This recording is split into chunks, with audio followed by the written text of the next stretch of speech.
ചില സ്ഥലങ്ങൾ അങ്ങനെയാണ്, പെട്ടെന്ന് നമ്മുടെ ഹൃദയത്തെ അങ്ങ് പിടിച്ചെടുക്കൂലേ. അങ്ങനെ ഒരു ചെറിയ ടൗൺഷിപ്പ് അഥവാ ഒരു മനോഹരമായ ഒരു ഗ്രാമമാണ് ഈ കാണുന്നത്. ഏലവും കുരുമുളകും ജാതിയും കൊക്കോയും ഒക്കെ ഒരുമിച്ച് വിളയുന്ന മനോഹരമായിരിക്കുന്ന നാട്, സുഗന്ധവ്യഞ്ജനങ്ങളുടെ മണമുള്ള നാട്. ഒരു കാലഘട്ടത്തിൽ നല്ല കുരുമുളകിൻ്റെ ഒക്കെ കേന്ദ്രമായിരുന്നു. പ്രകൃതി സൗന്ദര്യം കൊണ്ട് നമ്മെ കൊതിപ്പിക്കുന്ന ഒരു നാടാണ്. ചെറിയൊരു അമ്പലവും അതുപോലെ തന്നെ മനോഹരമായിരിക്കുന്ന ഒരു പള്ളിയും സ്കൂളും കുറേ സ്ഥാപനങ്ങളും ബാങ്കുകളും ഉൾപ്പെടെയുള്ള നിരവധി സ്ഥാപനങ്ങളും ഉള്ള ഒരു സുന്ദര ഗ്രാമത്തിൻ്റെ കാഴ്ചകളിലേക്കാണ് നമ്മൾ കടക്കുന്നത്. ഹായ് കൂട്ടുകാരെ, നമസ്കാരം. അജീഷാണ്, ഇടുക്കി ചില്ലീസ്. നമ്മളിന്ന് കാണാൻ പോകുന്നത് തോപ്രാംകുടി എന്ന് പറയുന്ന മനോഹരമായ ഒരു ഗ്രാമത്തെക്കുറിച്ചാണ്. നമുക്കപ്പം നമ്മുടെ കാഴ്ചകൾ അങ്ങോട്ട് ആരംഭിച്ചാലോ?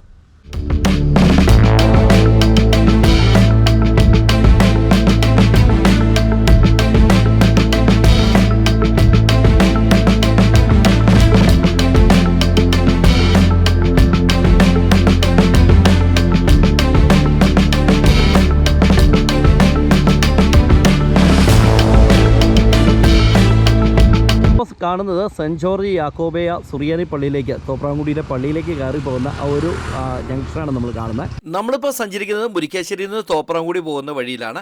അപ്പോൾ ഈ കുന്നിറങ്ങി അങ്ങോട്ട് ചെന്നിറങ്ങി കഴിഞ്ഞാൽ തോപ്രാംകുടി എന്ന് പറയുന്ന മനോഹരമായിരിക്കുന്ന ആ ഒരു കൊച്ചു ടൗണിലേക്കാണ് നമ്മൾ എത്തുന്നത്. നമ്മളിവിടെ കാണുമ്പോൾ നമുക്ക് ധാരാളം കടകൾ സ്ഥാപനങ്ങളും ഒക്കെ നമുക്ക് കാണാൻ പറ്റും. ഇതൊരു ജംഗ്ഷനാണ് കേട്ടോ. നമ്മുടെ 16-ാം കണ്ടം രാജമുടി വഴി വരുമ്പോൾ ഈ ഒരു ജംഗ്ഷനിലേക്കാണ് വന്ന് കയറുന്നത്. ഒരുപക്ഷെ തോപ്രാംകുടിയുടെ തുടക്കവും ഇവിടെ നിന്നാണെന്ന് നമുക്ക് പറയാൻ പറ്റും. ഇവിടെ മനോഹരമായ ഒരു കുരിശുപള്ളി ഉണ്ട്. അതിനോട് ചേർന്ന് തന്നെ ചെറിയ ഹോസ്പിറ്റലുകളുണ്ട്. ധാരാളമായിട്ടുള്ള കടകൾ നമുക്ക് കാണാൻ പറ്റും. അതുപോലെ തന്നെ ചെറിയൊരു ഓട്ടോറിക്ഷ സ്റ്റാൻഡുണ്ട്.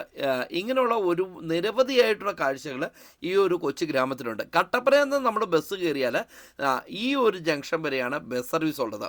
ഇവിടെ നിന്ന് മുരിക്കാശ്ശേരിക്ക് പോകുന്ന ബസ് സർവീസ് വളരെ കുറവ്. നമ്മൾ കട്ടപ്പനയിൽ നിന്നൊക്കെ തോപ്രാംകുടിക്ക് ബസ് കയറി വന്നാൽ ആ ബസ് എത്തുന്ന ജംഗ്ഷൻ ഇവിടം വരെയാണ് കേട്ടോ. ഇവിടെ നിന്ന് മുരിക്കാശ്ശേരി കട്ടപ്പന ബസ് വളരെ തുച്ഛമായ ബസ്സുകൾ മാത്രമേ ഉള്ളൂ. ഇവിടെ നിന്ന് നമുക്ക് അടിമാലിയിൽ നിന്ന് തോപ്രാംകുടിക്കും അതുപോലെ ചെറുതോണിയിൽ നിന്ന് തോപ്രാംകുടിക്കൊക്കെ ബസ് സർവീസ് ഉള്ള ഒരു സ്ഥലം തന്നെയാണ്. ഇവിടെ നിന്നാണ് ശരിക്കും നമ്മുടെ രാജമുടി 16-ാം കണ്ടം കരിമ്പനൊക്കെ പോകേണ്ടത് കേട്ടോ. രാജമുടിക്ക് ഏതാണ്ട് ഒരു 7 കിലോമീറ്ററൊക്കെ മതി. നമ്മൾ ഈ കാണുന്ന വഴി കൂടെയാണ് യാത്ര ചെയ്ത് മുന്നോട്ട് പോകേണ്ടത്. അപ്പോൾ ഇവിടെ തന്നെ നമുക്ക് ബസ്സുകൾ ഇറങ്ങാത്ത ഒരു ബസ് സ്റ്റാൻഡ് നമുക്ക് കാണാൻ പറ്റും കേട്ടോ. തോപ്രാംകുടിയിലെ ഏക ചെറിയ ബസ് സ്റ്റാൻഡാണ്. പക്ഷേ ബസ് സർവീസ് ഒന്നും അങ്ങോട്ട് ഇറങ്ങുന്നില്ല. ഒരു കാലഘട്ടത്തിൽ ഇവിടെയൊക്കെ ഇറങ്ങിക്കൊണ്ടിരുന്നതാണ്. ഇപ്പം എന്താണോ ഇറങ്ങുന്നില്ല. അപ്പം ഇതൊക്കെയാണ് ഈ ഒരു ജംഗ്ഷനിലെ കാഴ്ച. അപ്പോൾ ഇവിടെ കുറച്ച് ഹോസ്പിറ്റലും ഉണ്ട്. ചേട്ടന്മാരെ എല്ലാവരും കൂടെ ഒരു ഹായ് തരാമോ? ഹായ്. എന്നാ പേരൊക്കെ എന്താ? എൻ്റെ പേര് അനീഷ്. അനീഷ്. എൻ്റെ പേര് അജി. അജി. ഇതിൻ്റെ അകത്തുണ്ട് കേട്ടോ കുറച്ച് ചേട്ടന്മാർ. ഹായ്. പേരെന്ന് പറഞ്ഞേ? പേര് സുധീഷ്. സുധീഷ്. കിരൺ. കിരൺ. എങ്ങനെയുണ്ട്? ഓട്ടോ ഉണ്ടോ? മടുപ്പാ അല്ലേ? ഇപ്പം വണ്ടി കിടക്കുമ്പോൾ കാണുമ്പോൾ അറിയാലോ മടുപ്പാന്ന്. ഒരാഴ്ചയായിട്ടാ? ഇലക്ഷൻ്റെ മൂപ്പ് കഴിഞ്ഞോണ്ടായിരിക്കും. ആ എന്നാൽ ശരി, ഓക്കെ, നടക്കട്ടെ. ഹായ്. ചേട്ടാ പേരെന്താ? ശശികുമാർ. ശരി, നടക്കട്ടെ. ഇവിടെ നിന്ന് നമ്മൾ നേരെ സ്കൂൾ കവല ലക്ഷ്യമാക്കി യാത്ര ചെയ്യുകയാണ്. തോപ്രാംകുടിയുടെ ഒരു വിശാലമായ കാഴ്ചയാണ് നിങ്ങളിപ്പോൾ കാണുന്നത്. വൈകുന്നേര സമയത്തുകൊണ്ട് ഈ മിസ്റ്റൊക്കെ ഇറങ്ങിയിട്ടേ ഫുള്ളിങ്ങനെ നിറഞ്ഞു നിൽക്കുകയാണ്. നമ്മളങ്ങനെ തോപ്രാംകുടി ടൗണിൽ കൂടെ യാത്ര ചെയ്യുകയാണ്. നമ്മളിത് ഈ കാണുന്ന ചെറിയ ജംഗ്ഷൻ ഉണ്ടല്ലോ, ഇവിടെ നിന്ന് ഇടത്തേക്ക് തിരിഞ്ഞു പോയാൽ നമുക്ക് നെടുങ്കണ്ടം, മേലെ ചിന്നാറൊക്കെ നമുക്ക് പോകാൻ പറ്റും കേട്ടോ. അപ്പോൾ അതിനോട് ചേർന്ന് തന്നെ മനോഹരമായൊരു ഹോട്ടലൊക്കെ ഉണ്ട്, നല്ല ഫുഡൊക്കെ കിട്ടണേ. ഇത് ഈ വഴി കൂടെ പോകണം. അപ്പോൾ ഈ വഴി കൂടെ പോകുന്ന സ്ഥലത്താണ് ഈ ഗ്രാമത്തിൻ്റെ മനോഹരമായ ഒരു സ്കൂളുള്ളത്. ഗവൺമെൻറ് ഹയർ സ്കൂളാണ്. അപ്പോൾ ഈ പോകുന്ന വഴിക്ക് ഒരു ചെറിയ ക്യാമറയും ഉണ്ട് കേട്ടോ. നമ്മളിപ്പോൾ കാണുന്നത് തോപ്രാംകുടിയിലെ സ്കൂൾ കവലയിലേക്ക് പോകുന്ന വഴിയാണ്. ആ ഒരു ജംഗ്ഷനാണ് നമ്മളിവിടെ കാണുന്നത് കേട്ടോ. ഇതിലൂടെ ഇങ്ങനെ കുത്തിറക്കി വേണം താഴെ സ്കൂളിൻ്റെ അങ്ങോട്ട് പോകാൻ വേണ്ടി. നമ്മൾ ഇതുവഴി ഒരു ദിവസം യാത്ര നടത്തുന്നത്. ഇവിടെ ഏകദേശം ഒരു 5 കിലോമീറ്ററൊക്കെ ഉള്ളൂ മേലെ ചിന്നാറിലേക്ക് പോകാൻ വേണ്ടി. ഇതിന് ശേഷമുള്ള ഒരു എപ്പിസോഡായിട്ട് നമുക്കത് ചെയ്യാം കേട്ടോ. അപ്പം ഈ മേഖലയൊക്കെ ധാരാളം കടകൾ, സ്ഥാപനങ്ങളൊക്കെ നമുക്ക് കാണാൻ വേണ്ടി സാധിക്കും. ഇവിടെ ഒരു ഫേമസ് ആയിട്ടുള്ള ഒരുപാട് പഴക്കമുള്ള ഒരു ടെക്സ്റ്റൈൽസിൻ്റെ കാഴ്ചയാണ് കൂനമ്പാറ ടെക്സ്റ്റൈൽസ്. അതിൻ്റെ നേരെ അച്ഛനെ എന്നാ വെച്ചിട്ടോ? സുഖമാണോ? ഇന്നില്ലായിരുന്നോ? ഞാനിപ്പോൾ അവിടെ അല്ല, ഞാൻ ഒരു ലിക്കർ കമ്പനിയിൽ. ആണോ? അടിപൊളി. നമ്മൾ കണ്ട ടെക്സ്റ്റൈൽസില്ല, അതിൻ്റെ നേരെ ഓപ്പോസിറ്റ് ഇവിടെ ഒരു ഹോട്ടൽ ഫ്രണ്ട്സ് എന്ന് പറഞ്ഞൊരു ഹോട്ടലുണ്ട്. ഒരുപാട് ഹോട്ടലുണ്ട് കേട്ടോ ഈ തോപ്രാംകുടിയിൽ. നല്ല ഹോട്ടലാണ് എല്ലാം. പക്ഷേ ഇവിടുത്തെ എൻ്റെ ഒരു ഫ്രണ്ടിൻ്റെ ഹോട്ടലാണ്. അത്യാവശ്യം ഞാൻ തോപ്രാംകുടി വഴിയുമ്പോൾ ഫുഡ് കഴിക്കുന്ന മനോഹരമായൊരു ചെറിയ ഹോട്ടലാണ്. സാറേ നമസ്കാരം. എന്താ പറ്റിയിരിക്കുന്നത്? ക്രിസ്മസ് ഒക്കെ ആയോ? അടിച്ചു പൊളിക്കുകയാണ്. തോപ്രാംകുടിയിൽ എത്ര വർഷമായി നമ്മൾ കട നടത്താൻ തുടങ്ങിയത്? 20 വർഷം. തോപ്രാംകുടിയുടെ ചരിത്രത്തിൽ ഓടിയതല്ലേ? നമ്മൾ ആദ്യം നിന്ന ആ മെയിൻ ജംഗ്ഷൻ്റെ അവിടെ നിന്ന് നമ്മൾ ഇങ്ങോട്ട് കടന്നു വന്നപ്പോൾ കാണാൻ പറ്റുന്ന കാഴ്ചയാണ്. ശരിക്കും ലൈറ്റൊക്കെ പോയി കേട്ടോ. മഴ പെയ്യുമെന്ന് എനിക്ക് സംശയമില്ല. ഹായ്, ഇവിടെ ചെറിയൊരു മീൻ കടയൊക്കെ ഉണ്ട്. മീനൊക്കെ വില കൂടുതലാണോ കുറവാണോ? മീൻ വില കൂടുതലാണോ കുറവാണോ? കൂടുതലാണ്. നോയമ്പായിട്ട് കുറയണ്ടല്ലേ? കൂടുതലാണ്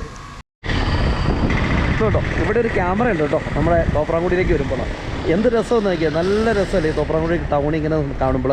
ബാക്ക്ഗ്രൗണ്ട് മൊത്തം ക്ലൗഡ് ബെഡാണ്. ക്ലൗഡ് ബെഡല്ല, മേഘങ്ങളിങ്ങനെ ആകാശത്ത് മാറി നിൽക്കുകയാണ്. ചില സ്ഥലത്ത് ഇങ്ങനെ നീലാകാശമൊക്കെ ഇങ്ങനെ നിൽക്കുന്ന കാഴ്ചയൊക്കെ ഉണ്ട് കേട്ടോ. അതൊക്കെ ഒരു വേറെ വൈബ് തന്നെയാണ്. ഈ തോപ്രാംകുടി എന്ന് പറയുന്നത് വലിയൊരു ടൗണാണ്, ഒരു ടൗൺഷിപ്പായിട്ട് വളർന്നുകൊണ്ടിരിക്കണമെന്ന് ഞാൻ ആദ്യം പറഞ്ഞല്ലോ. അപ്പോൾ ഇവിടെയൊക്കെ ധാരാളം ഷോറൂമുകൾ അതുപോലെ സ്ഥാപനങ്ങളൊക്കെ നമുക്ക് കാണാൻ വേണ്ടി സാധിക്കും. ഇത് ഈ ഗ്രാമത്തിലെ വലിയൊരു സൂപ്പർ മാർക്കറ്റാണ്. അതോടൊപ്പം തന്നെ അതിൻ്റെ ഉള്ളിൽ എല്ലാവിധ ഫെസിലിറ്റികളും കിട്ടുന്ന ഒരു സ്ഥലവും കൂടിയാണ് കേട്ടോ. മാത്രമല്ല ഇവിടെ ധാരാളം ഹോൾസെയിൽ സ്ഥാപനങ്ങളുണ്ട്, ഹോട്ടലുകളുണ്ട്, വിവിധ ബാങ്കുകളുടെ ശാഖകളുണ്ട്. അങ്ങനെ നിരവധിയായിട്ടുള്ള സ്ഥാപനങ്ങളുള്ള ഒരു സ്ഥലമാണ് ഈ തോപ്രാംകുടി. ഇനി നമ്മൾ കാണാൻ പോകുന്നത് ഈ ഗ്രാമത്തിലെ ഒരു ക്ഷേത്രത്തിൻ്റെ കാഴ്ചയാണ് നിങ്ങളിപ്പോൾ കാണുന്നത്. ഈ ക്ഷേത്രത്തിന് അടുത്ത് തന്നെ ഒരു രജിസ്റ്റർ ഓഫീസും ഇവിടെ ഉണ്ട് കേട്ടോ. അപ്പോൾ അതിൻ്റെ ഒരു കാഴ്ചയാണ് നിങ്ങൾ കാണുന്നത്. നമ്മൾ വീണ്ടും അങ്ങനെ അതേ റോട്ടിലേക്ക് ഇറങ്ങിക്കൊണ്ടിരിക്കുകയാണ്. നമ്മൾ വന്ന വഴിയൊക്കെ ചെറിയ ഇടുങ്ങിയ വഴിയാണ്. അപ്പോൾ അങ്ങനെ റോട്ടിലേക്ക് വരുമ്പോൾ ക്രിസ്മസ് കാലമൊക്കെ ആയതുകൊണ്ട് ധാരാളം നക്ഷത്രങ്ങളും പുൽക്കൂടുണ്ടാക്കാനുള്ള മെറ്റീരിയൽസ് എല്ലാം ഇങ്ങനെ തൂക്കിയിട്ടിരിക്കുന്ന ഒരു മനോഹര കടയങ്ങനെ നമുക്ക് അവിടെ കാണാൻ വേണ്ടി സാധിക്കും. ഇവിടെ നിന്ന് നമ്മൾ നേരെ ആലിൻചൂട്ടിലേക്കാണ് പോകുന്നത്. തോപ്രാംകുടിയുടെ ഒരു വശ്യ സൗന്ദര്യം ഉളവാക്കുന്ന ഒരു സ്ഥലമാണ് ഈ ആലിൻചൂട് കേട്ടോ. നിങ്ങൾ നോക്കിയേ, നല്ല മനോഹരമായ ഒരു സ്ഥലം. ഇതൊരു കുഞ്ഞു കവലയാണ്. നമ്മുടെ ഈ ഗ്രാമങ്ങളിലൊക്കെ ചെല്ലുമ്പോൾ വൈകുന്നേരങ്ങളിൽ ആളുകൾ ഇരുന്ന് വർത്താനമൊക്കെ പറയാനുള്ള കൂടുന്നൊരു സ്ഥലമല്ലേ, അങ്ങനത്തെ ഒരു സ്ഥലമാണ്. ഇതിനോട് ചേർന്ന് തന്നെ ഒരു മുസ്ലിം ദേവാലയവും ഉണ്ട്. നമ്മൾ ഫസ്റ്റ് നിന്നത് ശരിക്കും പറഞ്ഞു കഴിഞ്ഞാൽ രാജമുടി കവലയിലാണ് നമ്മൾ നിന്നത്. രാജമുടിക്കും 16 കണ്ടത്തിനൊക്കെ തിരിഞ്ഞു പോകുന്ന കവലയിലാണ് നിന്നത്. അവിടെ നിന്ന് നമ്മളിത് തോപ്രാംകുടി വഴി നമ്മൾ മുന്നോട്ട് വന്നു കഴിയുമ്പോൾ ഇവിടെ നമുക്ക് ഒരു ക്ഷേത്രമുണ്ട്. ക്ഷേത്രത്തിൻ്റെ ജംഗ്ഷനിലാണ് ഇപ്പോൾ ഇവിടെ നിൽക്കുന്നത് കേട്ടോ. അപ്പോൾ ഇത് ഈ ഒരു മേഖല കേട്ടോ, ധാരാളം കടകളും ഷോപ്പുകളൊക്കെ നമുക്കിവിടെ കാണാൻ വേണ്ടി സാധിക്കുന്നുണ്ട്. അപ്പോൾ അങ്ങേയറ്റം നമ്മൾ ഇറങ്ങി വരുന്നില്ല, ആ ഒരു JCB ഒക്കെ ഇറങ്ങി വരുന്നത് നിങ്ങൾ നമ്മുടെ വീഡിയോയിൽ കാണുന്നുണ്ടാവും അല്ലേ. അപ്പോൾ അവിടെയാണ് ശരിക്കും ഈ ഒരു ടൗൺഷിപ്പിൻ്റെ പള്ളിയുള്ളത്. കിട്ടിയവർ എല്ലാവരും തോപ്രാംകുടിക്കാരാണോ? അതെ. ഈ ജംഗ്ഷൻ്റെ പേര് തന്നെ ഏട്ടാ? ആൽമരത്തറ അല്ലേ? ആത്മാവ്. ഓ, ആലുമാവും ഉണ്ട് അല്ലേ? ഓ, ആലും മാവും ഉണ്ട് കേട്ടോ. അപ്പം ഇതിൻ്റെ മേളിൽ അവിടെയായിട്ടാണ് നമ്മുടെ തോപ്രാംകുടിയിലെ പള്ളിയുള്ളത്. പള്ളിയുടെ മുഖവാരം ഇവിടെ നിന്ന് കാണാൻ പറ്റും.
എത്രയോ വർഷം പഴക്കമുള്ള മതിയായ ഒരു ആല നിൽക്കണമെന്ന് നോക്കിയേ. അപ്പോൾ ഈ ആലിൻ്റെ ചുവട്ടിൽ നിന്ന് നമ്മൾ ഇനി തോപ്രാംകുടി പള്ളി കാണാൻ വേണ്ടിയാണ് നമ്മൾ യാത്രയാകുന്നത് കേട്ടോ. മനോഹരമായിരിക്കുന്ന ആ പള്ളിയുടെ കാഴ്ച നമുക്ക് കുറച്ച് ദൂരം സഞ്ചരിച്ച് കഴിഞ്ഞാലാണ് കാണാൻ വേണ്ടി സാധിക്കുന്നത്. അവിടെ നിന്ന് കഴിഞ്ഞാൽ ഈ തോപ്രാംകുടി ടൗൺ മുഴുവൻ നമുക്ക് കാണാൻ പറ്റും കേട്ടോ. അതൊരു വേറെ വൈബ് തന്നെയാണ്. അപ്പം ഇവിടെയൊക്കെ നമ്മൾ ആദ്യം നിന്ന മേഖലയൊക്കെ കടകളൊക്കെ. ഈ നാടിൻ്റെ തിലകക്കുറിയായിരിക്കുന്ന ഒരു ചർച്ചിൻ്റെ കാഴ്ചയാണ് നിങ്ങൾ കാണുന്നത്. ഈ പള്ളിമുറ്റത്ത് നിന്നാൽ നമുക്ക് തോപ്രാംകുടി ഗ്രാമത്തിൻ്റെ ഒരു അടിപൊളി കാഴ്ച നമുക്ക് ആസ്വദിക്കാൻ പറ്റും കേട്ടോ. അത് മാത്രമല്ല ഇവിടെ നല്ല കുന്നിമുകളിൽ ശാന്തമായ ഒരു അന്തരീക്ഷത്തിലിരിക്കുന്ന ഒരു ചർച്ചാണ് ഈ Thopramkudy church. Maria Goretti church Thopramkudy എന്നാണ് ഇതിൻ്റെ പേര് കേട്ടോ. അപ്പോൾ അതിനോട് ചേർന്ന് തന്നെ ഒരു സ്കൂളുണ്ട്. ആ സ്കൂളിൻ്റെ കാഴ്ചയാണ് നിങ്ങളിപ്പോൾ കാണുന്നത്. ഇവിടെ നിന്ന് നമുക്ക് താഴെയൊക്കെ ഒരു ബാങ്കിൻ്റെ ശാഖയൊക്കെ ഉണ്ട്, ഫെഡറൽ ബാങ്കിൻ്റെ. അപ്പോൾ അതൊക്കെ നമുക്ക് കാണാൻ വേണ്ടി സാധിക്കും. നിങ്ങൾ നോക്കിയ വിദൂരതത്തിൽ ആ പള്ളിയുടെ താഴെ നമ്മുടെ തോപ്രാംകുടി ടൗണിൻ്റെ കാഴ്ച, അതൊരു അടിപൊളി കാഴ്ച തന്നെയല്ലേ.